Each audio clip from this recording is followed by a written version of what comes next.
సమావేశాలకు కూడా ఎవడు పడితే వాడు లోపలికి వచ్చేసి మీకంటే ముందుగాల ముందల కుర్చీలో కూర్చుంటాడు. ఇంతకుముందు నేను చూస్తున్నాను, ఒక 15 సంవత్సరాల క్రితం నేను ప్రజాప్రతినిధిగా ఎన్నికైనప్పుడు పత్రికా సమావేశాలు పెడితే సీనియర్ రాగానే సీనియర్ జర్నలిస్ట్ ఏ పేపర్ అన్నా ఉండని, లేకపోతే ఏ టీవీ అన్నా ఉండని, జూనియర్స్ ఎవరైనా ఉంటే సీనియర్స్ వస్తే ముందల సీట్లో కూర్చున్న వాళ్ళు కూడా లేచి వాళ్ళకి సీట్ ఇచ్చి వెనక్కి వెళ్ళి కూర్చునే వాళ్ళు. ఒకవేళ సీట్ లేకపోతే పక్కకు నుంచొని నోట్ చేసుకునేది.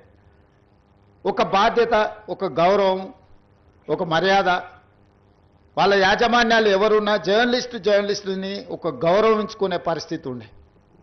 ఇప్పుడు ఆ పరిస్థితి పూర్తిగా దెబ్బతిన్నది. వాడు ఖాళీగా ఉంటాడు కాబట్టి 3 గంటల ముందే వచ్చి ముందల కుర్చీలో కూర్చుంటాడు, కాలు మీద కాలు వేసుకొని. వాడికి ఆ వచ్చిన సీనియర్ జర్నలిస్టు వాళ్ళ జీవితాన్ని మొత్తం జర్నలిజంలో కలిపినరు. వాళ్ళు సిన్సియర్గా ప్రజా సమస్యల్ని విశ్లేషించడానికి, పరిశోధనలు చేయడానికి వాళ్ళ జీవితాన్ని, ఆరోగ్యాన్ని ఫనంగా పెట్టి, కుటుంబాలను కూడా ఫనంగా పెట్టి